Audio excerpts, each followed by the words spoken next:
Emmanuel വിണ്ണിൽ നിന്നും മണ്ണിൽ വന്ന Emmanuel silks M space shopping centre മേലെ പട്ടാമ്പി. തപാൽ വകുപ്പിന്റെ ഗ്രാമീണ ഡാക് സേവക് തസ്തികയിൽ നിന്നും വിരമിക്കുന്ന TVM അലിക്ക് പട്ടാമ്പിയിൽ യാത്രയപ്പ് നൽകി. സഹപ്രവർത്തകരുടെയും മറ്റും നേതൃത്വത്തിലായിരുന്നു യാത്രയപ്പ്. ഇന്ത്യൻ തപാൽ വകുപ്പിന്റെ ഗ്രാമീൺ ഡക് സേവക് തസ്തികയിൽ നിന്നും 42 വർഷത്തെ സേവനത്തിന് ശേഷം വിരമിക്കുന്ന സാഹിത്യകാരനും മാധ്യമപ്രവർത്തകനുമായ TVM അലിക്ക് സഹപ്രവർത്തകരുടെ നേതൃത്വത്തിൽ യാത്രയപ്പ് നൽകി.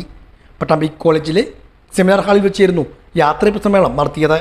Ottapalam division SPO MP Ramesh ചടങ്ങ് ഉദ്ഘാടനം ചെയ്തു. ഈ 60-ൽ വരുന്ന ഈ കഥയിലെ ഗോവിന്ദൻ സൂചിപ്പിച്ചൊരു കാര്യം വയോജന വിദ്യാഭ്യാസം പ്രധാനപ്പെട്ട ഒരു ഐറ്റമായിട്ട് അദ്ദേഹം ഉയർത്തിക്കൊണ്ട് വയോജന എന്താണ് ആ ഗ്രാമത്തിലെ ജനങ്ങൾക്ക് എഴുത്തുമായും പഠിപ്പിച്ച പോസ്റ്റ്മാനാണ്. നമുക്കിപ്പോൾ അങ്ങനെ ഊറ്റം കൊള്ളാനൊന്നും പറ്റില്ല, ആർക്കും പറ്റില്ല.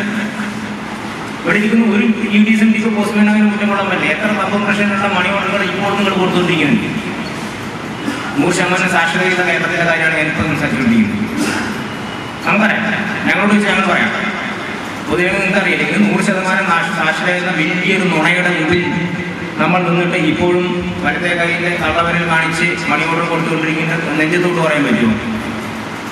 ഒരു പോസ്റ്റ്മാൻ പറയാൻ പറ്റില്ല. അപ്പോൾ അങ്ങനെയുള്ള സമൂഹത്തിൽ 60കളിൽ ഏതാണ്ട് 70 കൊല്ലം 63 കൊല്ലം മുമ്പേ അങ്ങനൊരു കഥ വരണമെങ്കിൽ എത്രമാത്രം ആ ഒരു സാഹിത്യം അല്ലെങ്കിൽ സാഹിത്യകാരൻ ഈ തപാൽ വകുപ്പിനെ വളരെ ഗൗരവപൂർവ്വം കണ്ടിട്ടുണ്ട് എന്നതാണ് ഞാൻ നിങ്ങളോട് സൂചിപ്പിച്ചത്.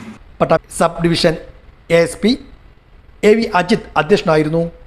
മേലെ Pattambi SPM Rahul, CP Chithramanu, Muraleedharan, S അഴഗിരി, ഡോക്ടർ മുഹമ്മദ് കുട്ടി, ഹുസൈൻ തട്ടത്താഴത്ത്, ബാലകൃഷ്ണൻ, കല്യാണിക്കുട്ടി, പരമേശ്വരൻ, ജാഫർ, രമണി പള്ളിപ്പുറം തുടങ്ങിയവരും പങ്കെടുത്ത് സംസാരിച്ചു. ചടങ്ങിൽ TVM അലി മറുപടി പ്രസംഗവും നടത്തി.